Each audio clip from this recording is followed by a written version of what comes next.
Pues nos juntamos en la Casa de los Azulejos, el niño Slim. No vayan a pensar ustedes que porque ayer salió salió muy cuco, hoy vinimos a pagarle el favor, no, con un café. Una mera casualidad. Cooperacha y para allá. Bueno, y es que Angélica Grimaldo Hola. nos dijo, sé de alguien que nos puede platicar porque ha trabajado en ello. ¿Qué antecedentes hay en el trato con las personas en situación de calle y qué se puede hacer? Sí. ¿Verdad? Y estamos con Juan José Hernández Trejo. Sí, Juan José. ¿Y tú qué has hecho? ¿Cómo es que estás metido en eso? ¿Estás enterado en eso? Sí, danos un poco de tu trayectoria. Casualmente, trabajando en Procuraduría Social, voy a la delegación Venustiano Carranza. En ese tiempo, quien era la delegada que me conocía, me invita como subdirector de atención a grupos vulnerables, en todas las gamas que esto implica. Y en esa zona pues hay de todo, ¿no? Y indigencia, niños de calle, servidoras, adultos mayores, madres solteras, toda la gama que engloba el tema de grupos vulnerables. Y tiempo después, bueno, ahí realicé actividades con este tipo de población, que fue mi estreno y fue realmente donde fui como metiéndome al proceso. Y después, al terminar mi trabajo ahí, entré a trabajar a IASIS, Instituto de Asistencia e Integración Social, como responsable del Centro de Asistencia e Integración Social Coruña Niños. ¿En qué años más o menos fue? Más o menos fue en el 2000, bueno, en Venustiano Carranza en el 2001, y luego a los 3 años con IASIS, y de ahí hasta el 2012. Sí fueron. Tú nos platicabas de una película que recomendabas que viéramos, sí. A ver, dinos cuál. Que yo les digo vamos que a recomendar una película. La toalla del mojado para mí, porque me tocó participar, siendo yo responsable. Ahí sales tú en esa película, ¿no? Sí. Con Alejandro Solá, que hizo un documental muy interesante sobre el caso de una persona que vive en calle, en indigencia. ¿Todavía vive en calle? Yo supongo que sí, pero bueno, ya tiene tiempo que no lo veo, a don Carlos Castañeda de la Fuente. Si analizamos los apellidos, pues también son significativos, ¿verdad? La Castañeda. Y el de la Fuente, la cuestión psiquiátricas. Pero don Carlos fue un hombre que en 1970 intenta asesinar a Díaz Ordaz. ¿Eso salió, creo, en el proceso? ¿En el proceso hubo, en la jornada, un artículo, Alejandro Solá, y toda una crónica, la pueden buscar, El paciente interno se llama. La película. Que es un documental también. Es un documental que era un cortometraje y casi es un largometraje. Sin un guión específico, todo eran escenas. Así como estamos ahorita. Sí, como debe de ser. Bueno, nosotros tenemos chance de echarle alguno que otro corte, ¿no? Claro, no, yo también, pero vamos, no había un script, fue todo muy espontáneo, muy interesante. Y esta película se rueda por la UNAM, y de hecho estuvo en cartelera, no recuerdo exactamente el año, alrededor del 2 de octubre. No había película propia para esos días y la pusieron en cartelera. Ganó varios premios, bien hecha, yo creo, porque es vivencial. Fue encontrar a esta persona por parte del director, Alejandro, y llevarlo al albergue. Yo estaba entonces en el albergue Coruña Hombres, que se ubica allá en Iztapalapa, y pues para que lo albergáramos, él estuvo 25 años, más o menos, 20 y tantos años, recluido en un psiquiátrico, porque ante el fracaso del intento que tuvo de matar al entonces presidente, lo toman sin ningún proceso jurídico, simplemente van y lo encierran allá, lo sentencian a vivir preso. Pasados los años, una abogada. Pero no solamente preso, sino también aislado. Aislado, sí, de hecho se construye un módulo, sin un proceso judicial. 6º módulo, donde estuvo aislado mucho tiempo, donde le pasaban su comida por una rendija en la puerta, que parece que eso no debería existir ya, pues sin embargo No, se pero hizo aparte, profeso para o él. sea, cuando te confinan a un aislamiento, pues si no estabas loco ahí te vas a volver. Claro, se acentúa el problema, ¿no? Sí, claro. Y luego lo tuvieron ahí, detenido, y de repente lo echan a la calle. Y entonces Bueno, el hombre una queda en abogada que situación fue de a hacer su calle. servicio estudia el caso y da cuenta precisamente de eso que mencionas. Ujú. No hay un proceso judicial, Ujú. nunca hubo una sentencia. Lo agarraron, se lo llevaron, lo declararon loco y Pues loco peligroso. sí, porque Aparte, además Pues por sí, porque aislado, ¿no? tenía el antecedente de haber querido asesinar él a quería alguien, vengar un la muerte homicida. de los estudiantes del 68. Ujú. Entonces, está ahí, se estudia el caso la abogada, una pasante, y bueno, pues no hay motivo para que el señor esté encerrado. Sale, lógicamente, aún teniendo él familia, tiene un hermano, pues se va a la calle, a la indigencia. Bueno, por varias circunstancias se da con él, y Alejandro lo lleva al albergue ya de Coruña, lo recibimos, y se sigue el rodamiento del documental. Aquí yo quisiera un espacio para hacer una reflexión para las personas que ven a un indigente en la calle y pues critican de primera vista el por qué huele a miados, por qué anda todo desaseado, por qué anda todo roto. Y bueno, es que yo me imagino que mañana algo me pasa y yo paso a vivir a la calle. Y conforme va pasando el tiempo y uno no tiene oportunidad de bañarse, de ir a un lugar adecuado para hacer sus necesidades, para dormir bien, va adquiriendo un aspecto pues no muy agradable y la gente no les permite el baño, no permite que pasen a hacer uso de los sanitarios, de los migitorios, de que haga uso de los baños públicos, los van marginando, rechazando y así se va construyendo una realidad muy triste, muy inhumana para todos ellos, ¿verdad? Y aparte de pues, todos los antecedentes que pueda haber en las personas que viven en situación de calle, situaciones familiares, sociales, económicas, violencia sobre todo, rechazos familiares y también desafortunadamente la situación del uso de sustancias, drogas que van deteriorando su salud mental Claro. y crea apegos, adicciones. Y sí, muchos factores que llevan a este problema que nos aqueja a todo el mundo.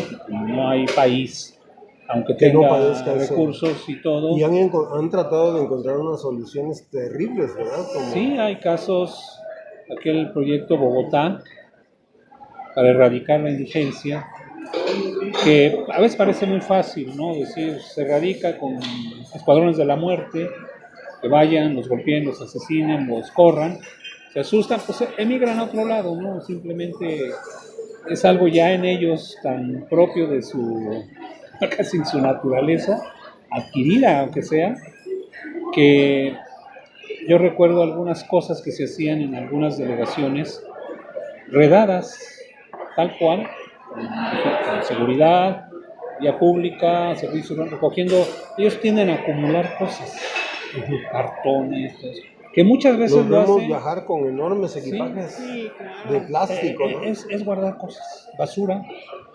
Algunos también para vender reciclados, botes de PET, latas, cartón, y luego van y lo venden pues para sacar para su alimento o para sus vicios, ¿no? Pero se les recogía en camionetas y se les llevaba a la salida a Puebla, al borde de Xochiaca, se les quitaba la ropa y ahí los dejaban, pensando Que no iban a que regresar. no iban a regresar. Pues se arreglaban y regresaban a estas zonas aquí en la Ciudad de México, bueno, puntos, Congreso de la Unión, La Soledad, aquí mismo en la Alameda, cerca de aquí, Sí, la Alameda en está Zarco, en artículo 123. También hablábamos, perdón que te No, interrumpa, no, estamos platicando. pero también hablábamos del fenómeno de arte moderno de las ciudades, el urbanismo moderno, el brillante urbanismo moderno que ha creado en todas las ciudades del país, y no sé si del mundo, la famosa banca soleada. Ahora en los parques públicos lo invitamos a que usted les tome fotos, los reporte.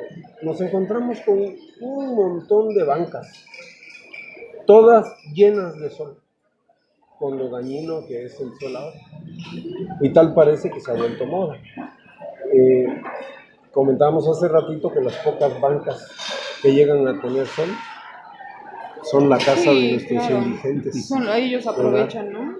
Sí, aprovechan, pues Y la verdad es es su que única casa, ¿no? sí son un problema porque son personas que no se pueden integrar a la sociedad Tan fácilmente. tan fácilmente, pero son humanos y tienen necesidades humanas fisiológicas como todos nosotros.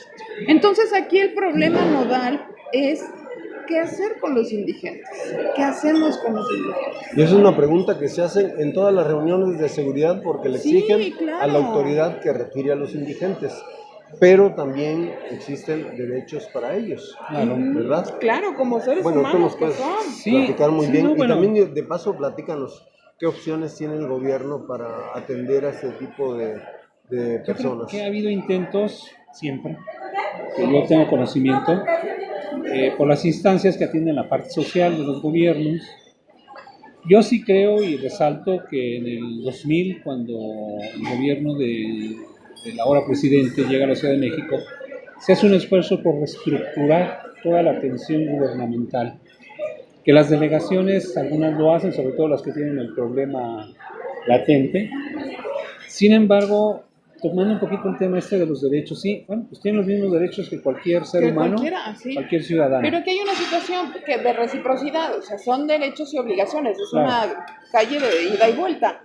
Pero ellos parecería que nada más tienen derechos, no quieren tener El obligaciones. problema de los derechos, cuando se da el boom de los derechos humanos, son los niños, ¿no? O sea, también sus derechos sí, pero también hay que hablar de obligaciones y responsabilidades que se van adquiriendo. Pero puede Aquí- exigírsele a una persona que anda mal de sus no, facultades porque mentales. es que en el qué hacer no podemos así nada más por una ocurrencia o un malestar. En mi caso se está estacionando un indigente que llega a dormir todos los días, pues es una situación incómoda, Y molesta. peligrosa, ¿no? Ahí yo creo que sí hay que romper ciertos tabúes, Paradigmas, sí, ajá. tabúes que hay. No todas las personas de calle son peligrosas, pero imponen miedo. Sí. Pues lo Eh, desconocido, ¿no? Sí, Yo, por Yo ejemplo, creo- impongo miedo porque soy moreno y tengo rasgos. yo imponía miedo que parece cuando, terrorista, cuando ¿no? trabajaba con los indigentes. Hay un problema que te mimetizas, de veras te vas metiendo, que tú estás trabajando en un albergue, tu ropa adquiere el olor, el aroma de un albergue, y sin darte cuenta, si no te observas o no tienes la forma de hacer tierra, de sacar también el cúmulo de emociones que implica una persona que trabaja con población de calle, vas metiendo lo que se llama el síndrome de burnout, que te despersonaliza. ¿Qué se le da a la enfermera, al que atiende una oficina pública, al policía, al que está en la ventanilla única, la tesorería, todo eso? Pues, Claro, tienes razón. la atención a las personas, digamos, son cargas de energía diferentes. La carga de la persona que llega enojada y reclama, la carga del que va en buen plan, el que no sabe, no entiende y que tienes que explicarle. Todo esto va afectando en tu propia individualidad y te vas mimetizando. Entonces también yo podía pasar por indigente, traía yo barba, llegaba a las 12 de la noche a la casa de ustedes, oliendo a indigente, y ya decían, algo te está pasando. Y sí, Sí, te estás te vas- transformando. No, pero sí es transformando. cierto, te vas mimetizando. Pero Tienes más razón. allá de esto, que puede ser circunstancial, es también entender todo lo que hay detrás como causas que llevan a estas personas a estar en la calle. De ahí sí puedes cambiar un poco la visión de entender los derechos. ¿Cómo hacerlo entender? Como bien decía César, una persona que ya tiene dañadas sus facultades mentales Claro. por una situación de drogas, de violencia, de desnutrición. ¿Qué comen? Una coca, Sí, una coca. papas, Yo he visto gente de la calle que mete la mano en la basura y lo que saque se mete a la come boca. basura, lo que sea. Pero Imagínate qué pero- puedes sacar de la basura. Pero son muchas cuestiones, Mara, porque ¿por qué llegó a eso? Yo creo que cuando buscamos, no la empatía, porque es complicado cuando uno ha tenido una vida que también a veces, aún con todo y que tengas una estructura familiar digamos, Sí, claro, armonioso, todo eso, claro. te cuesta a veces trabajo insertarte a la sociedad. Sin embargo, son personas que están, decía una compañera que trabaja con niños, porque también hay casos de niños reales que son llevados a albergues, la Procuraduría, etcétera, de niños que están en litigio los padres porque se están separando y ¿dónde se van? Pues un albergue, ¿no? Decía esta compañera, hay que coserles el alma, que van rotos. Ujú. Entonces, si a ese no le ayudas el tiempo que tienes la oportunidad, por ejemplo, en una institución seria y que se dedica realmente con nobleza y no usa como una moneda de cambio para recibir donativos o recibir apoyos, porque también se da el comercio, el tema vende en instituciones a nivel nacional e internacional, es trabajar con seres humanos que vienen rotos por dentro. ¿Por qué vienen rotos? Allí sí ya es un análisis más profundo y largo, ¿no? No es una sola causa, son muchas. Básicamente, uno de los principales problemas es la desintegración familiar. No podemos tapar el sol con un dedo. O sea, una familia desintegrada donde nadie se hace responsable de un niño, a una niña, se lo dejan a la abuela, a la tía o a la calle y pues no hay vigilancia, no hay afecto, no se siembra, muchos son no deseados, eso se percibe, toda esa carga sale. Entonces, desde niños, O también son adolescentes, maltratados, ¿no? ¿no? Que dices, Y lo que viene, esté allá afuera es mejor que lo no, que mil tengo aquí veces, adentro. sí, por supuesto. Y luego viene etapas donde la misma joven o el joven, pues entran en etapas de pues, adolescencia, donde vienen todos estos cambios, toda esta lucha, no nomás en el aspecto de su fisonomía o los aspectos meramente sexuales o esto, cambio de voz, no, también el miedo que le da a un adolescente a que se va a ser responsable de sí mismo, que va a dejar de ser la niña de papá o el niño de papá y que eso crea pavor. Hoy afortunadamente hay muchos estudios y demás que pueden ayudar a un trabajo más acertado con la juventud, los niños, para ir cuando menos previendo, ¿no? Violencia en casa. Violencia en casa, papás golpeadores, mamás golpeadoras, porque es la realidad. A la calle. Estas casas tan pequeñas de interés social, donde en un cuarto duermen 5 o 6 niños y niñas, el papá, la mamá, la tía, la abuelita y todos los agregados, eso expulsa. El chavo que quiere espacio, no su espacio. Aquí se me ocurre una pregunta. Yo soy originario del estado de Chiapas y yo llegué a ver que en una pequeña habitación de otate es el bambú, pero en chiapaneco, dormían un montón de personas y no sabían estos problemas de situación de calle. Pero a lo mejor es una estructura, Pero había una estructura familiar, había ciertos valores familiares propios que de apego. alguna manera, el apego obviamente, y quizás no se daban factores excesivos de violencia, a lo mejor el regaño, porque también a un chico recoge de tu cuarto, ahora es violencia. Ahí es donde yo siento que los derechos tienen que tener las dos caras, obligaciones, responsabilidades, irlas adquiriendo paulatinamente y entendiendo que un derecho corresponde a una obligación. Porque yo tengo derecho a que me respeten, pero también tengo obligación de respetar al otro. O sea, el equilibrio, pues, en esto. El hacinamiento asistido, sobre todo en ciertas regiones del país, también yo tuve la oportunidad de conocer zonas indígenas en Chiapas y eso es muy común. Sí, es muy común. Así como la parte donde en un solo predio había 2, 3 casas que eran las esposas del y entonces había niños, no, pues es hijo de ella, pero el hacinamiento no es una de las causas, es solamente una de las causas. Pero si a eso le agregamos carencias, violencia, esa situación, sobre todo en las zonas urbanas, en las ciudades, Las zonas urbanas. pero también la mayoría de las personas que están en calle no necesariamente nacieron, por ejemplo, en la Ciudad de México. Vienen de los estados aledaños, Puebla, Oaxaca, Chiapas, Veracruz.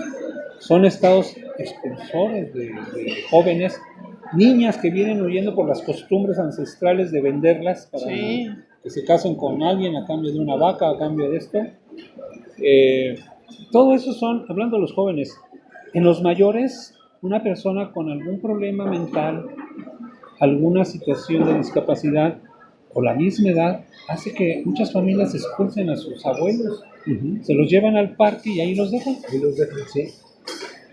Y lo que tú decías es muy importante, muchas veces juzgamos. Así como a los perros que los abandonan a los abuelitos. A todo. Imagínate, si abandonan al Abandonan abuelito, a los pues niños, no van a a los- abandonar un perrito, un gato. Pues desde allí ya ves, ¿no? Hay quien dice que como tratas a un animal, tratarás a los seres humanos.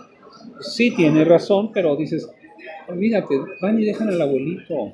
Tuve un caso, un señor, estando en Coruña, 2009, una lluvia, no se la recordaba, en febrero, de esas lluvias atípicas de llovió toda la semana, que se inundó la zona de los Arenales, allá atrás del aeropuerto. El IASIS tiene como parte de sus responsabilidades era ir a abrir albergues, habilitar albergues pues, para la gente. Y entonces pues, se recibe de todo porque hay que, de emergencia, no andas preguntando si tiene familia. Así. Nos llevaron a 2 personas mayores, una en unas condiciones de salud ya casi terminales. Se termina, pues se limpian las calles, se empieza ya otra etapa, pues el albergue deja de funcionar y por esas personas nadie iba. Pues nos los llevamos al albergue, allá a Coruña, hombres. Uno lleva tan mal que lo empezamos a atender, médicos, apareció la familia, a fin de cuentas vimos las condiciones en que vivía la familia y pues preferimos que se quedara ahí para poderle seguir dando una atención, en cuestión de que la familia, la hija, no tenían las posibilidades, eran conserjes de una escuela y tenían un cuartito. Este señor no iba a poder estar ahí y ellos atenderlo, entonces nos quedamos con él, que el servicio médico, en fin, de atención en primero o segundo nivel de los sistemas de salud, y muere poco tiempo después, pero la familia estaba presente. Lo ideal es que ese señor pues, se fuera con su familia, pero también tienes que ver las condiciones de la familia y cómo va a estar. Si se queda aquí, vengan, y si no lo abandonen. Pero por el otro nunca vinieron. Él estaba muy bien. Entonces se investigó, se buscó. Él no nos sabía decir dónde vivía. Hasta que muere, al día siguiente llega la familia por el certificado de defunción. Para cobrar Para el pues, seguro. quedarse con la casa. Con los bienes. Entonces, pero yo en broma decía, un poco, a lo mejor muy cruel, pero yo decía, la nietecita de este señor le preguntó a su mamá, oye mamá, ¿y mi abuelito? Pues se lo llevó el agua, porque nos lo dejaron ahí, así, como si lo dejaron. Ya te recordaba el nombre, no lo recuerdo. Al poco tiempo él muere, yo digo, murió de tristeza. Porque Bueno, pues claro, antes. estuvo en el albergue unos meses No. y la familia casualmente se presenta después de que muere, a reclamar el cuerpo y a reclamar el certificado de defunción. Yo dije, hijo, y yo hasta presumí en alguna sociedad por ahí, alguien de los que trabajaban en el albergue, ¿De que les que sí avisó? supo, y pues, ¿para qué quieren el albergue? Si igual el señor era dueño de su casita de Infonavit ahí en los Arenales, y pues ahora para reclamar la herencia, pues hay que presentar una defunción. Entonces, eso es muy cruel y sucede en cualquier... Váyanse a Benito Juárez. Sí, dicen, yo he escuchado que hay familias que llevan a sus padres de mayor edad a un asilo de ancianos, pagan los primeros meses y después no lo vuelven a saber nunca de ellos. Vamos, los procesos son diferentes en todas las edades. Pequeñitos que están en litigio los padres y van a dar a un albergue. Que eso es lo menos grave, porque cuando no se les va a atender, se les va a llevar a la escuela. Hay instituciones que se dedican, por ejemplo, a la coordinado con autoridades, niños que están en proceso de adopción, hijos de reclusos o de reclusas, tienen que estar en un lugar, ya con acuerdo con los padres, bueno, se dan procesos de adopción. Quizás esos sean los temas más suavecitos, más tersos. Pero también hay que analizar en ellos toda la carga que ya traen afectiva, de por qué tienen que estar en un albergue, en una casa hogar, y vivir eso y esperar a ver quién los adopta. Todo eso también es una carga emocional terrible que después puede explotar y rompo con todo y me voy a la calle. busco mi libertad, Claro. ¿verdad? Si le buscamos al adolescente, su propia rebeldía, la violencia, la calle va jalando, va... Oye, pero una pregunta. ¿A los niños los cuidan bien en los albergues? Y ese es un tema. Yo considero que hay instituciones, hasta donde a mí me tocó conocer, que sí tienen una calidad. Pero hay muchas instituciones y a lo mejor ya vemos lo que se debería de hacer, pues también hay que revisar cómo son las instituciones. Y aquí tienen responsabilidades Como en autoridades. Casa de la Sal, que los vendían, ¿no? En la Casa de la Sal y está en la Casita del Sur, aquel escándalo de una niña, Lisette, o cómo se llamaba, No sé, que que la se perdió, vendieron. se Ajá. perdió. Acá una casa que está en Tlalpan, se armó todo Sí, un fue muy, escándalo, muy- ¿sí? Ah, sí, sí. Y que hasta entonces la Procuraduría, la Fiscalía del Menor se puso las pilas. Si yo tengo un albergue de niños, yo tenía obligación de avisarle al DIF si me llegaba un menor. Y a la Procuraduría, a CAPEA, me llegó este menor, ¿verdad? Y presentarlo en la Fiscalía, donde se hacía una averiguación previa para tomar el dato, y, en fin. Pero se almacenaban en cajas, no se le daba un seguimiento. Muchos albergues son de puertas abiertas.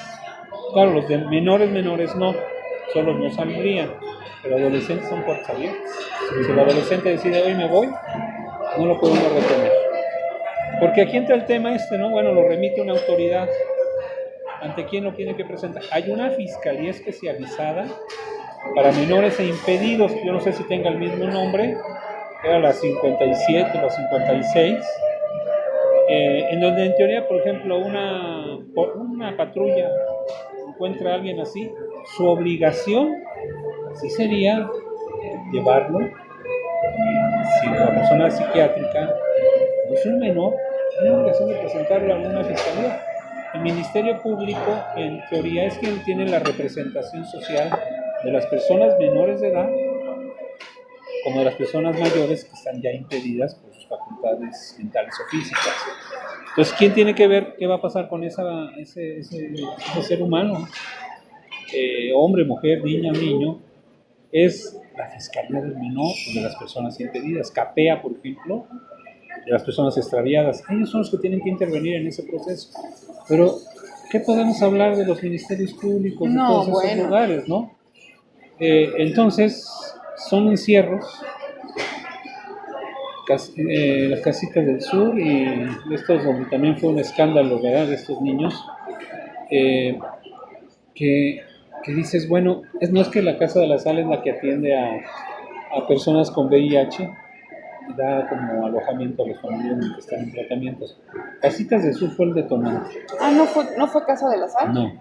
Casa de la Sal es perdón. una institución que da otro Para servicio. gente con VIH. VIH y da atención a las ok, familias perdón. y personas que vienen de fuera de la ciudad, pues tramitar alojamiento, entonces reciben su consulta. Entonces, sí, esto fue Casitas del Sur, fue la que detonó un problema perdón. ahí. Entonces, el atraso ¿Cómo se llamaba que... la señora? La mayor ahí, ¿verdad? Me acuerdo de la señora. Pero también un escándalo, Sí, ¿no? sí, Porque sí. ella era la que vendía a los niños. Sí, entonces también esto de las instituciones, tú dices, ¿qué tan de calidad es el servicio? Híjole, hay instituciones serias que si tú vas y entras, es otra cosa, o preguntas. Pero también hay muchas, la explotación está al orden del día. Golpes, o sea, No, ese y además esquema... toda la maldad que puedes ejercer en una persona inocente. Sí, Sí. Y a lo mejor esa Indefensa. persona ni sabe que estás haciendo actos de maldad con sí, ella. y no por justificar, luego les hablaba del estar quemado, el burnout que se le conoce, el síndrome Si las personas que están trabajando en esto no tienen a la vez, paralelamente a su trabajo, un trabajo terapéutico, porque tú imagínate, una mamá cansada, un papá histérico, borracho, pobre, lo que sea, ¿cuál es la actitud? Es violenta. Los castigos que a lo mejor no te tocaron a ti, a mí me tocó también estar Sí, en la a mí me esquina del tocaron. salón con orejas de burro porque no me callaban, ¿no? Entonces, en un centro de estos es muy fácil que el personal se desgaste. Sí, claro. Entonces, paralelamente tienes que trabajar con ellos. Ahora, este tipo de trabajo requiere vocación, de servicio, claro, sí. de ser humano, de conocer mis derechos y los derechos. Muchísima vocación. Pero al mismo tiempo, paralelamente, tener trabajo terapéutico para no caer en el abuso, ¿no? en estar quemados y ya en perder el control de tus emociones y entonces descargar tu enojo con el usuario, la usuaria, sea quien sea. Es frustrante, porque tú puedes decir, bueno, el modelo está muy bien, pero si no trabajas con el personal, creo que eso es, al menos en lo que me tocó a mí en Jazzis, se empezó a trabajar en ese tiempo, con un personaje también muy importante que es bueno también dar crédito, Raquel Sosa, Rosa Márquez, que eran una de desarrollo social y la otra directora general, y se empezó a trabajar el tema de la terapia para el personal. Yo cuando les digo, yo llegaba a casa en las noches, después de estar en el albergue, ya mimetizado, era eso, yo necesitaba trabajar el problema. Ahora, la parte afectiva, tú tienes que aprender a que si tú eres médico y te llega una persona enferma, sí tienes que darle una cobertura, una atención, pero no llevarte su cáncer a tu casa, ¿sí? Emocionalmente Sin hablando. saber despegarte, ¿no? Un abogado, tu caso, no sé, hay casos difíciles, lo analizas, te da compasión el caso, pero no te lo lleves, no te lo pongas. Asúmelo con responsabilidad, con afecto a la persona, dale cobertura, pero no te cargues en tu mochilita Claro. porque entonces vas a arruinar el ambiente familiar y el ambiente laboral.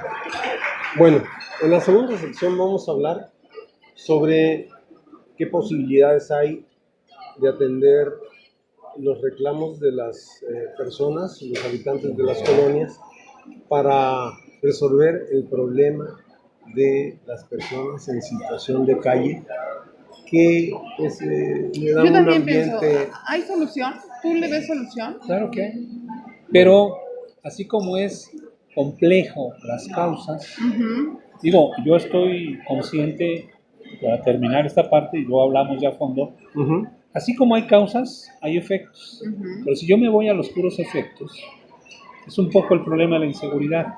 Tengo que atacar las causas. O sea, un joven no es narcotraficante porque quiere ser narcotraficante, digo, porque hay dinero fácil, ¿qué opciones tiene? Entonces, lo complejo de resolución de este problema es irse a las causas, que primero habría que resolver, al menos mitigar en parte las causas. El que la sociedad también se involucre en esta doble vertiente, tanto de las causas, yo no ser cómplice de las causas, ser mejor padre, ser mejor madre, ser mejor hijo, ocuparme, trabajar, todo eso. Pero eso llevará tiempo. Hacer una mejor sociedad para que el ser humano tenga un mejor desarrollo. Es lo ideal. Ahora, ¿cómo atiendo a los que ya están? Sí hay formas múltiples. ¿Cómo podemos atender el ojo? ¿Es un problema de la sociedad? ¿Lo podemos resolver socialmente o tiene que ser institucional y es una institución la encargada de resolverlo? Es que mira, una cuarta transformación hoy, con un hombre que pone su buena voluntad, no es suficiente. Su equipo tiene que estar en la misma sintonía. La sociedad, aunque yo no simpatizara con un presidente como López Obrador, porque pertenezco a lo mejor a otra élite, a otro entorno, a otros intereses,